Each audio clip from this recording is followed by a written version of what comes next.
Shifting our focus now, Sri Lankan President Ranil Wickremesinghe will present his first budget in the parliament later today as the country reels under its worst financial crisis since its independence.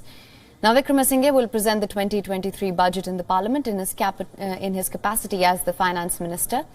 It is expected to be aimed at creating long-term and stable economic growth for the country and will also introduce reforms to advance the nearly $3 billion bailout from the International Monetary Fund. As part of the budget, Colombo aims to increase revenue and trim spending, along with restructuring its debt to help ease the financial crisis. This year's budget is likely to focus more on providing social welfare benefits to the people who need them the most. It is also expected to aid creating a policy environment to build the private sector as the driving force of the country's economy. The government has proposed increasing the personal and corporate income tax rate from 24% to 30%. Sri Lanka plans to take action by possibly changing tax brackets to boost revenue, a plan that has already been slammed by companies and opposition parties. The State Minister of Finance, Ranjit Siyambalapitiya, has said that more than 70% of the families are asking for government support, and the economy is estimated to shrink 8.3% this year. According to the World Bank estimates, Sri Lankan economy will contract by 9.2% this year and 4.2% next year. The country plunged into a crisis this year as the loss of tourism revenue from the COVID-19 pandemic, compounded tax cuts, and on top of that, years of economic mismanagement triggered a severe dollar drought.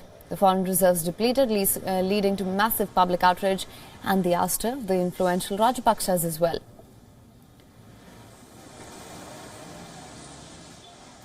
For more on this now, we are being joined by a member of Sri Lankan Parliament, Shanakyan Rasamanakam. Thank you so much for joining us on this broadcast. Hello. Now, my first question to you. Sri Lanka has been enduring a crippling financial crisis, and this budget, all eyes are on reforms and measures that will put the economy back on the path of recovery. What are some of the main reforms that one can look out for here? As you mentioned, Sri Lanka is facing its worst economic crisis in so many decades. And we have $52 billion of debt to be repaid. And we're still working on an IMF program, and we're still yet to see any agreement that we have reached with the IMF in the last year or so. But however, the idea behind this budget would be we expect the idea to be to increase state revenue by cutting down on expenditure and increasing state taxes that can belong to the state. But however, the public outcry is that there are 70 plus ministers who have been appointed in a country that's bankrupt. And the ministers are getting perks, the ministers are getting their salaries, the ministers are getting their welfare, whilst the common man has to face tax increases, especially into personal taxes.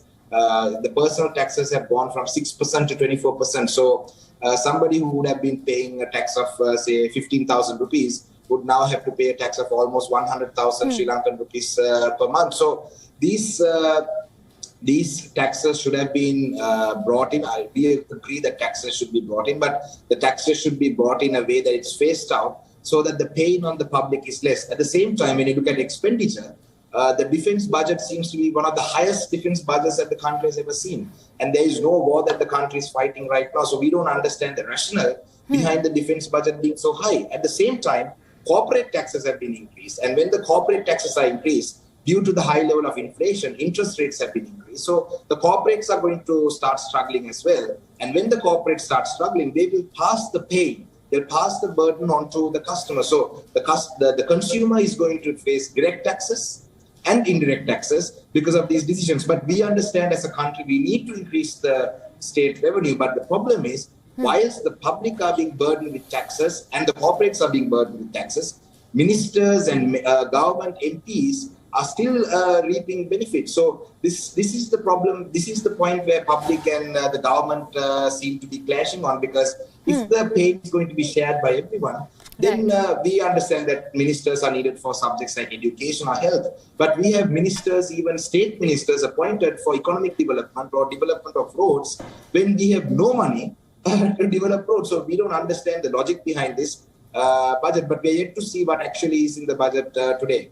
Right, absolutely. You raise some very imperative points here. On the reforms to advance the nearly $3 billion bailout, also we've been hearing a lot about restructuring debt. In your opinion, what is the way forward on these?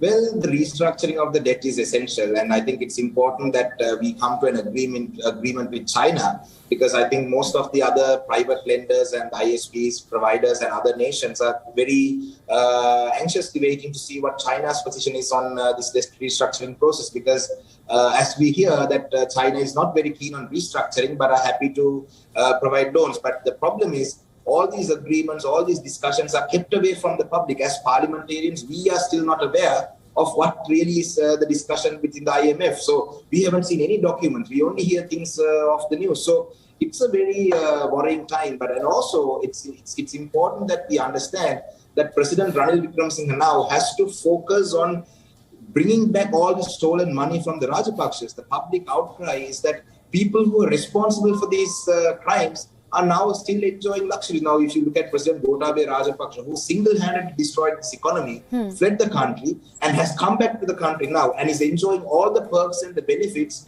of any ex-president would benefit. And we are hearing that some of these expenses run up to almost 15 million rupees a month. So why should the taxpayers have to pay for these people who destroyed this country's economy? And on the other hand, whilst the country is looking at reforms, the Sri Lanka Podujana Peramuna, the party that destroyed this country's economy, are also reforming their party. They are gearing up for elections. They are saying that it's not their fault. So this is a very unfortunate situation. So we would like to see the president deal with these people with a stern iron fist. So president has another 2 years to go. And, in these 2 years, if he actually does reforms, the country can actually prosper. But if the pain is only to be borne by the public, then I don't think these public agitations will stop, because with the inflation becoming so high, cost of living becoming so high, even people who have government jobs are struggling. The middle class is going to collapse. There's going to be two classes in the country. One class, that is the ministers and the loyalists of the Rajapakshas, and then another poor class of all Sri Lankans. Right. Now, you're absolutely right. As per World Bank estimates here, if I was just to introduce the stats here, the economy is expected to contract 9.2% this year. So how do you assess this? How long before Sri Lanka can actually start to heal from this financial crunch? Well, what we need to do is we need to attract foreign direct investments. We need to bring in more investments. We need to find ways to generate more dollars. Because right now, I think we're surviving by cutting down on our imports and getting our foreign remittances from our overseas workers. So the country's managing. We are almost as if managing our affairs on a day-to-day basis. But this cannot continue, because with the economic contract, we need to look at more foreign direct investment. But when we attract foreign direct investment, there are so many unresolved issues, especially the Tamil national issue, where the Tamils of the North and the East have been asking for political power to be shared with the two provinces. We are able, as the Tamils of this country and the Tamil population of 1.5 million who live outside Sri Lanka, able to revive this country's economy within a few years. But the power needs to be shared, because why we ask for the power to be shared is that then we can secure those investments through a provincial administration or some form of administration. But unless we can guarantee that, we can't ask our siblings or our brethren to come and invest in this country, because successive governments have shown that the government's policy changes as per the president's need at the time. So if we get these foreign direct investments to come, and some new president comes, a new government comes, and they decide that all these new investments are going to be taken out of the state, then all these investors will be lost with all the investments. So there is no consistency on policy in this country. So which is why, if there's a power sharing agreement and the North and East can be, we can give them the guarantee that the policy will not change in the North and East, and they can come and invest in the North and East. So this is not asking for a separate country, but this is a power sharing model that can increase the country's economy. Devolution can be used for development. That's what we say. We look at India as an example. Tamil Nadu, Kerala are doing so well. They're thriving right now because they have power devolved to those provinces. So if we can do something similar in this country, that will be the only way forward for this country to come out of this major economic crisis. All right. Well, Mr. Rasamanakam, thank you so much for joining us on this broadcast with all your insights on this. WION is now available in your country. Download the app now. Get all the news on the move.